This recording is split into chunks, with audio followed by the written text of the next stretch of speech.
Welcome to this week's episode of Uncovering the More, where we will be talking to the owners of Thingz Above LLC, Pastor Miles Poole and Dr. Valerie Dawes Poole.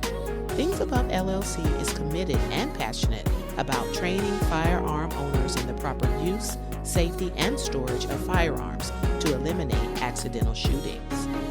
Pastor Miles Poole brings 15 years of experience as a certified law enforcement officer and former firearm instructor in the police academy. His wife and partner, Valerie Dawes Poole, serves as a licensed notary for the state of Florida with over 10 years of experience providing reliable and efficient document notarization with a focus on client convenience and exceptional customer service. Not only are they business partners, they are also pastors of New Dimensions Ministries, Inc., serving in the beautiful city of Clearwater, Florida. Please welcome Mr. and Mrs. Poole. Welcome to the Uncovering the More podcast. I'm so excited to have the owners of Thingz Above LLC in the Zoom room. Hello. Hello.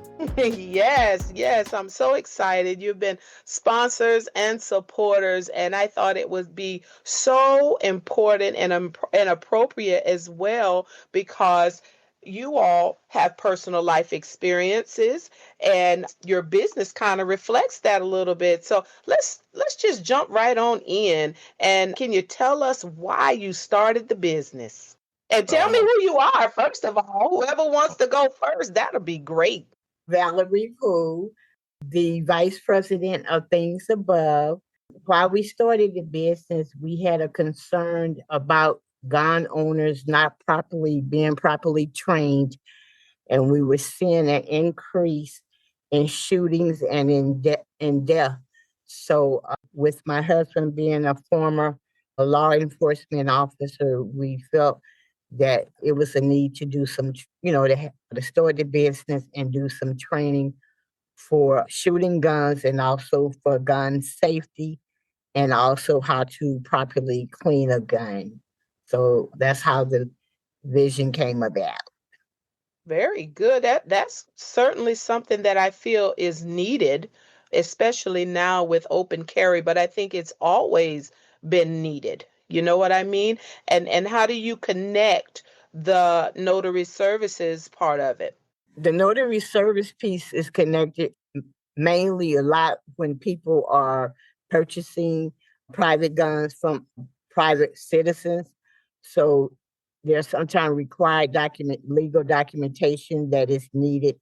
So my notary side comes in to help finalize that, to review the documents, to make sure that they are, legal documents and that the client is properly transferring the gun over. Yes. Okay. I think that really does complement each other. Now, with the business, your husband and wife, tell me, what role does your partnership as husband and wife play in building and growing this business? Well, we're in ministry together. Well, we're also married, and we're in ministry together, and that kind of complements, the business. And we decided, with that, we could start a business and throw ideas across to each other and complement each other. So, sometimes I don't think of some things that need to be done, and she does, and vice versa. So that's how that works. Okay. And what have you discovered about working together as spouses that might have surprised you the most? I know that you're in ministry together, but now you're in ministry and now you're also in business. So with both of those, what surprised you the most? Go ahead. I'm sorry. I would say the communication, that our vision and I was similar. Our desire to want to help the community, local communities, and help people to properly store their guns. So we had a lot of the same concerns with me previously working in the healthcare field and dealing with all different type of people, happy, sad, upset. We saw that there was a need. Okay. And do you feel that it will definitely positively impact the community? Oh, yes, yes. I've seen just from the training, the training people, a lot of people have guns, they store them improperly. They have the bullets in one place and the gun in another place, which doesn't really do you much good if a burglar comes in. I do a lot of training, and I do a lot of training on people are scared of their gun. They buy a gun and they're scared of it and they don't know how to use it. And everybody wants to do what they do on TV, shoot sideways, and you can't hit the broadside of a barn shooting sideways. So yeah, I really enjoy teaching and enjoy people to get out of the fear of a gun, because guns don't kill people. People kill people. And I hear that a lot too. And for someone like you said that is afraid of guns, or say a husband and a wife where the husband has the gun, but the wife chooses not to participate in it because of fear. So if you have the wife or the that says, okay, well, I'm going to go ahead and do this because I believe that it's for the best for our family, but I don't want to. How do you approach teaching safety to beginners who are nervous around firearms?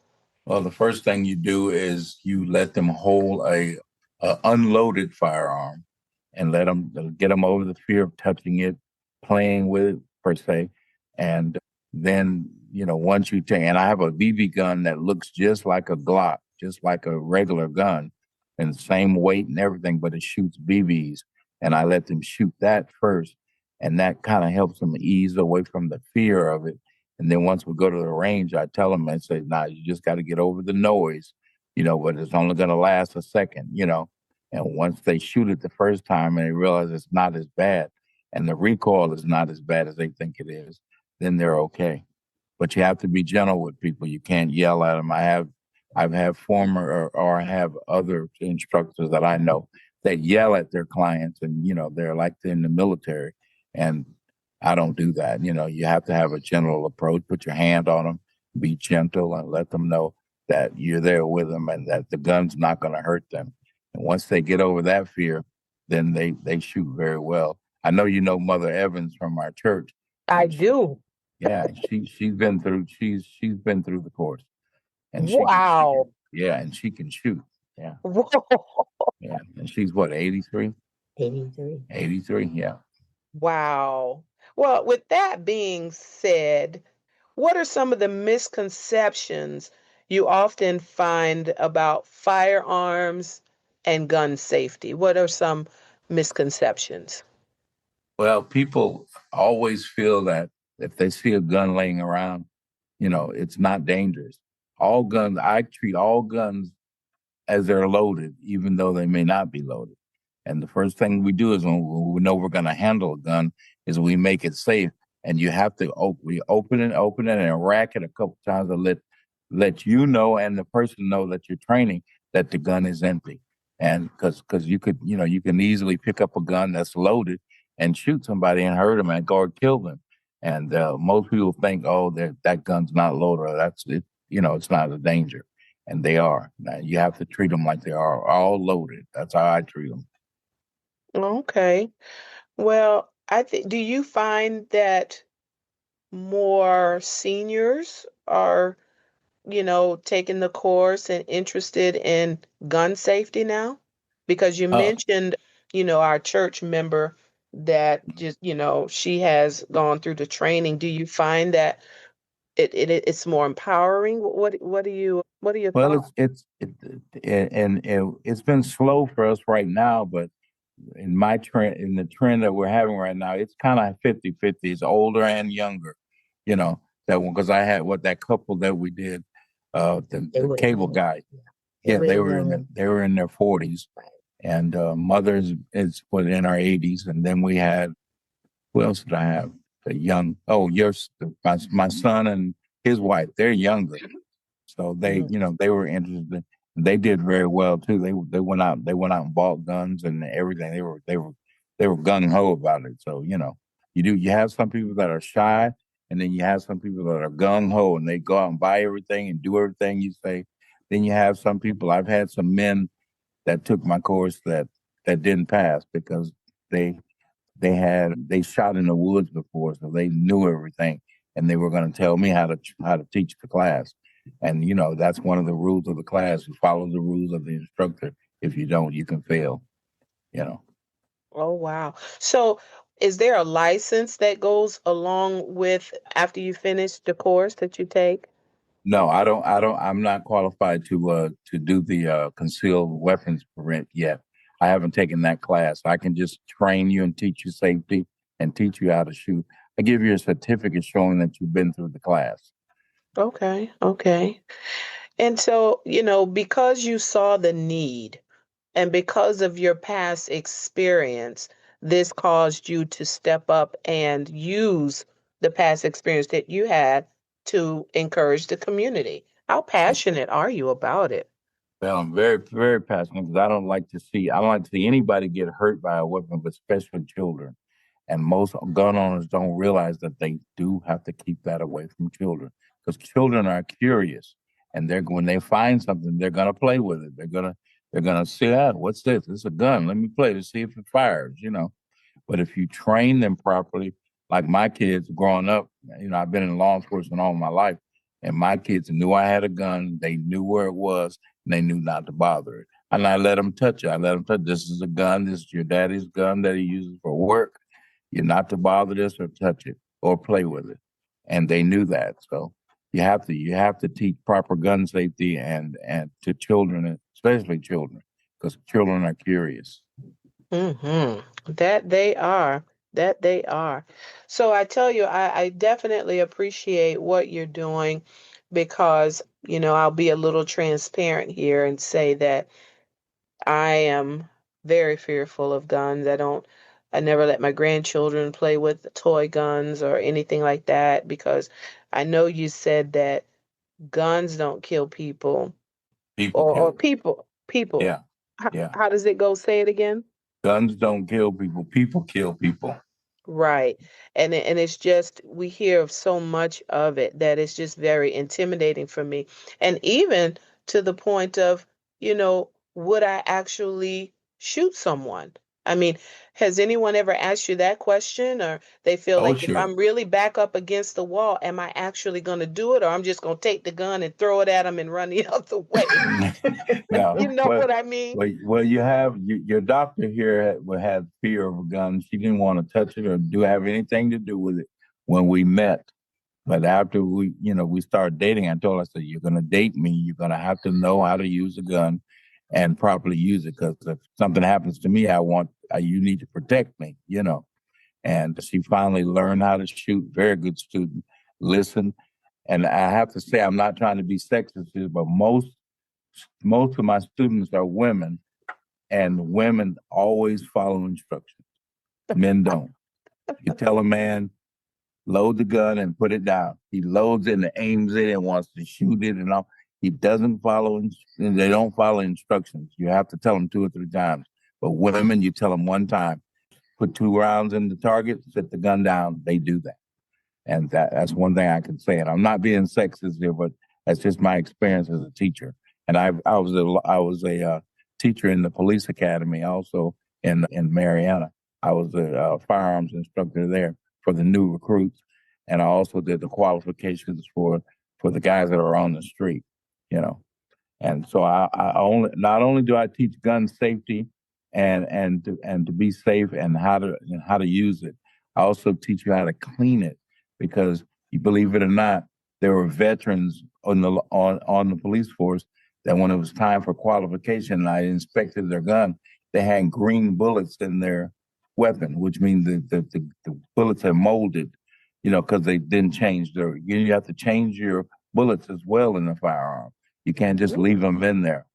I change mine every 6 months. My wife thinks I'm crazy, but I do. I change them every 6 months. I put fresh bullets in.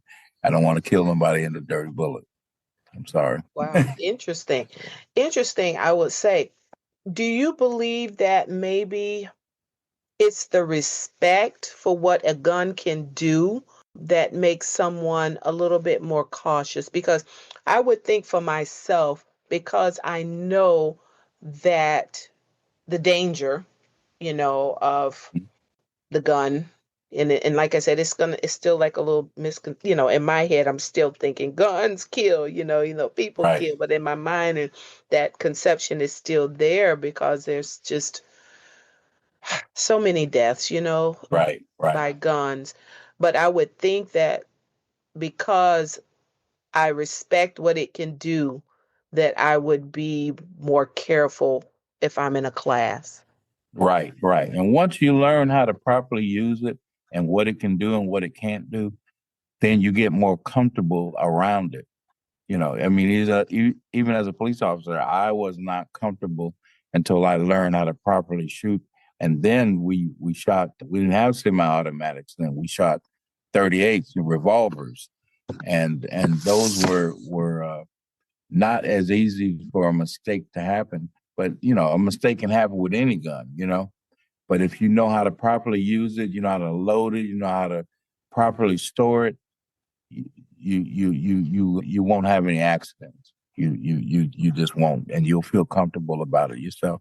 Because this one here is a top shooter, and she's very comfortable with hers. Well, but if it really came down to it, now I'm going to ask Yeah, Mrs. yeah. Mrs. Dr. Poole, do you believe you could do it?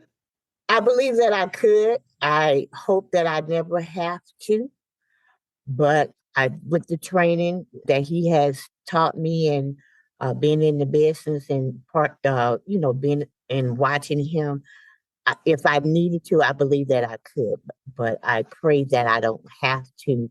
Like you said, I had a fear as well, and we had a gun in the house of growing up. My dad had one, but I wasn't. When I shot the first time, I looked away. My dad's like, "You'll be dead," because I turned my head because I didn't want to see it. So I had to get over that fear of guns. And yes, I do realize, people are the ones that are shooting the gun. But the time that we're living in now, as previously being, a single woman, and even not being single, you need to be able to protect yourself.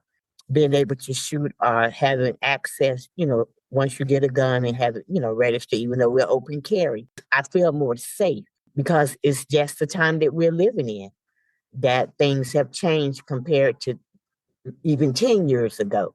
So I think it's something that people need to get comfortable with, get the proper training on how to use a gun, clean a gun, and also to store a gun because it can be a difference between life and death. Okay. Okay. And with us becoming an open carry state, how do you think that changes things for us? Because if I'm not mistaken, isn't Texas an open carry? Yes, it is. Okay. And I Well, how do believe you think it'll change? Does it change anything for us, do you think? Does it Well, change anything? yeah, it makes people crazier. I mean, I think it makes people a lot bolder, a lot where they wouldn't do something, now they would, or when they wouldn't say something, now they would, because they got that gun strapped to them, and they think that that's going to protect them. I don't agree with it personally. I still have my concealed. She still has hers, and we're going to always have our concealed weapons because we're black. And I have to say that because when you stop by the law enforcement, certain law enforcement, not law enforcement are bad, but everybody's not good and everybody's not bad. You need to have that protection to say, hey, yes, I do have a gun in the car. Yes, I have a concealed weapon permit. Here's my card. You know, and they give you more respect when you have that. Rather than if you're in the car and you have a gun on. Because let's face it, if it's open carry and you got a gun on, and you've been speeding or you've been drinking and driving or something, and they stop you, the first thing you're gonna do is probably try to go for your gun. Most people, not most people, but a lot of people do, and I just think it's the worst thing in the world. It shouldn't be open carry. And you should still have 3 steps to get to your gun in the car, like the old times used to be. You have to have it in a case in the glove box. And so that's three moves. You got to open the glove box, take it out the case, or to pick up the case and then take it out, But now you just have it right on your side, you know. And where was that we were? We went out of town. Virginia. We went to Virginia, and they have open carry there. And my thing is to be neat about it. When I was a police officer, I was always neat. You never saw me slouchy. You never saw my gun belt slouching. I was always neat. My gun was right along my side, and I looked neat. When this guy had some shorts on, and he had a gun holster strapped to his belt on his pants, and they were drooping, and the gun was drooping. And it looked unprofessional. Anybody could have come along and just grabbed the gun, because it was drooping so far. So I think that's just a bad idea. It's a very bad idea. I mean, I carry mine, but I carry mine in a holster and concealed. I always conceal mine. You don't need to know what I'm having on because I have a concealed weapons permit. And that's the beauty of that. If you run into a situation, you've got to drop on somebody because it's concealed. Well, that's Mm. interesting too, that you should say that. I like that. Neat. Very, Neat. I like that. Neat. Now, and it's interesting what I heard you say, if you're pulled over by an officer, like you said, we can't say that, all are bad or what have you. Have Mm. been a police officer, and I thank you for the service that you have given. I Thank you. remember I was recently, I think it was this week, I was stopped because of a situation, and I've always been treated well whenever I was stopped, and I have a fanny pack. Well, that can easily, seem like Right. it's a concealed Right. weapon, but Yep. what I said to the officer was, he asked me for my ID, and all of that was in my fanny pack, and I said, I have my ID. It's in my fanny pack, so I have to get it. And he said, Right. okay. And Right. everything was fine from there. But had it been in a dark area, and I mean, I just don't know. That really frightens me. Right. And it frightens officers too when they stop you and you have something. It's good you told them because, if we know in advance, we know that, you're going in the fanny pack and for us to be cautious as well, for you. But because you never know, there could be a gun in there. Yeah, you don't know, as the Right. officers don't know. They have families too that they have to go That's home right. to at night. So yeah, I definitely, respect that. I do.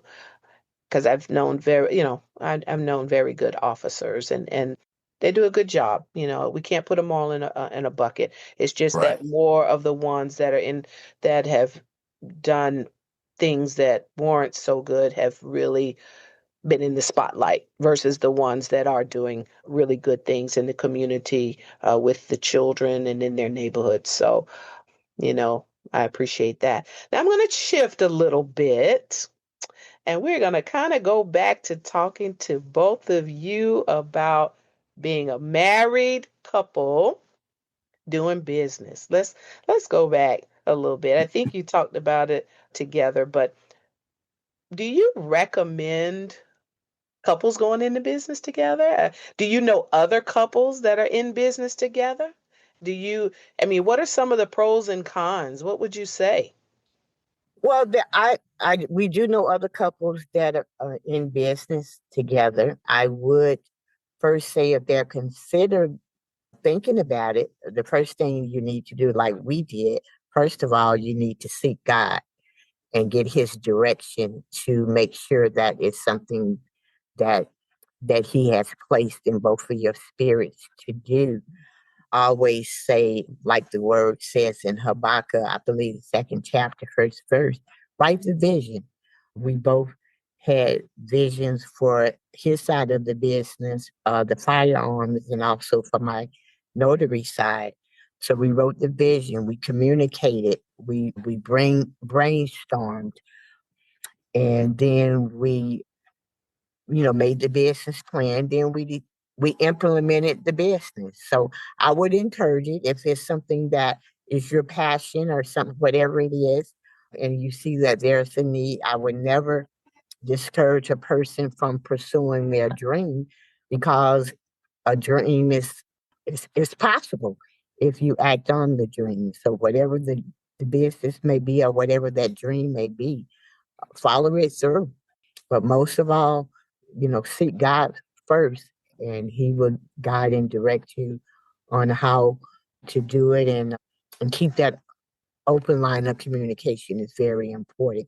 We don't always agree on things, but we listen to each other, and then from that we brainstorm what would be the best way to handle the business. Because business can be stressful, especially the first year when you're getting off the ground, and the finances may not be coming in the way that you would like them to come in. So it can create a problem within the marriage if the finances are not there.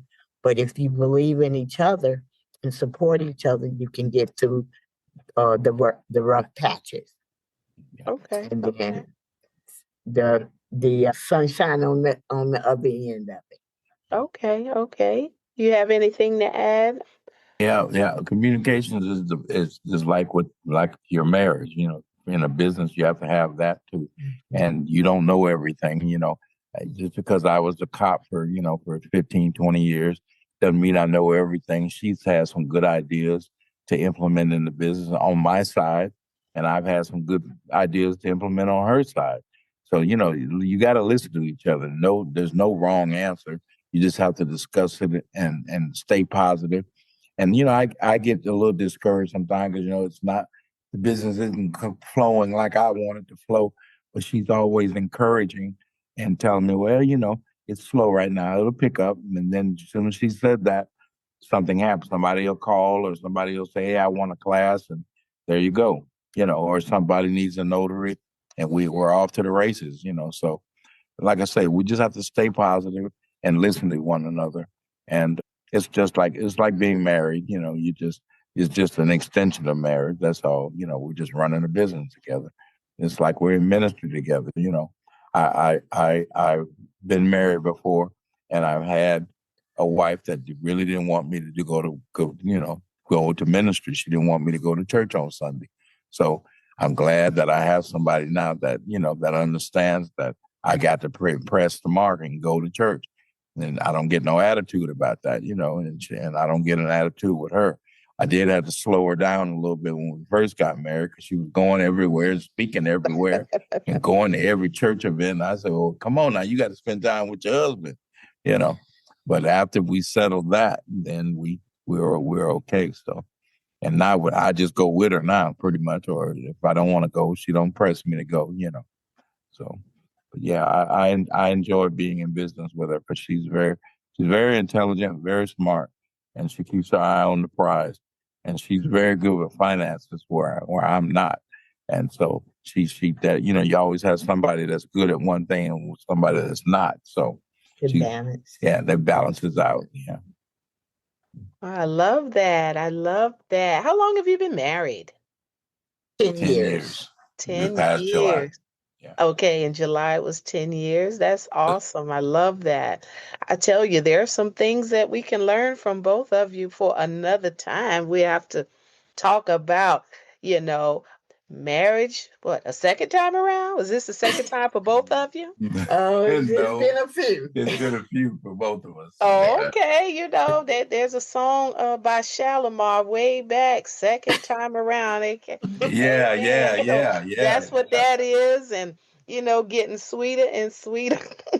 Yes, ma'am. Yes. Well, and we also do marriage counseling as well. So being a Okay, part of okay. ministry, we do that as well. So it all ties in together. When we named the business Things Above, God gave me that name in a dream, and so we knew that it was from God, and we knew that was the name that we had to select. And He gave us Colossians 3, and I believe it's One, 3, one 1 and and two. 2. So that's why you'll see that on our website as well, because the name came from God above. Oh, things above. I love that. I love that. Now, we have about 5 minutes to wrap this up. I want each of you just give me your last words, your last advice on anything. Just whatever's on your heart that you want to share with the listeners of Uncovering the More, because this is about past life experiences and learning from them, growing from them, and stepping out on faith and discovering what God has for you. So, both of you, give me your takeaways. My takeaway would be if you have a desire to start a business, to be an entrepreneur, like I said before, seek God first for the guidance and the direction. Write your vision and communicate. If you're doing it individual, get someone else to I would say talk to, seek out resources that are available or someone else that's been in business that can help you, because that's what we did. We used resources on how to market the business, what things that are needed, and just implement that vision, implement the plan. You never know if you fail or not until you try it. So you have nothing to lose. So just carry out the dream. It's time for us to put our dreams and our vision that God has given us into action. So that would be my thing, to encourage people, women, men, whatever that dream is, to just to implement it and get it going. Yeah, Right. mine is keep God first. Keep God in everything, and that's what we try to do. Have God in everything we do, and know that He's our Father. He owns everything. So why shouldn't we try to do something? Why shouldn't we have this or have that? He's our Father, and He owns everything. So why can't we do it? So just keep it first. Keep communications first in your life too, with your spouse, with your significant other, and don't be afraid to talk about everything. We talk about everything, even when I screw up and make mistakes and do something stupid. I don't feel right until I come to her first and say, look, I did this. This is stupid. I did that. I spent this too much money, or I did whatever. I tell her, because it'll eat you alive when, not telling her eats me up. So, I of course speak to God first, but I tell her. And after I tell her, I'm good. I take whatever punishment I have to take. She might be mad, not talking to me for a little while, but other than that, I can deal with it after that. So just stay positive and keep, like she said, keep God first. Yes, keeping God first, communicating, writing the vision, everything that you said is such wonderful advice. And I pray that the listeners will take to heart what you said. I think it's a much needed business. I like the fact that you thought about the community and you saw a need. You saw a need, and you saw how your personal life experiences could fill the need. And then you allowed God to work through you to get it going. And it's not about us, it is about service. As pastors, you know that. So I thank you so much for your service.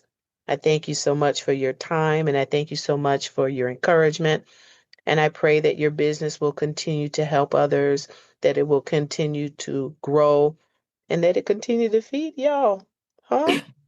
Well, we thank you for the Yeah. opportunity. Yeah, thank you very For the much. opportunity, and we speak blessing over your podcast, that more listeners will listen, and that because it's needed. Yes. It's needed, so that God would take you even to a higher level in what you're pursuing at this particular time with Uncovering the More. Yeah. Oh, thank you so much. Well, thank you. And I look forward to seeing you grow. Thank you. You as well. So let's take a moment to uncover some of the scriptures from the interview. Habakkuk 2:2, where they made reference to writing the vision and making it plain. It's important when you have a business plan that as God gives it to you and you write down what He inspires you to do, that you write it down. Proverbs 16:3, commit to the Lord whatever you do, and He will establish your plans. Give it to Him so that He can bless it, and He will establish your plans. Proverbs 3, 5, and 6. Trust in the Lord with all your heart and don't lean on your own understanding. If you acknowledge him in all of your ways, he will direct your path and continue to direct your path. And let's not forget the name, Thingz Above, Colossians 3, 1 through 2. Seek those things which are above and not on the things on the earth. And that is the name that the Lord gave them for the business. Remember, the earth is the Lord's and the fullness thereof, so he has all of the resources and he can lead you and direct you where you should go. Psalm 24 and 1. Remember, I'm praying for you. Please like, follow, and share. And thank you for listening.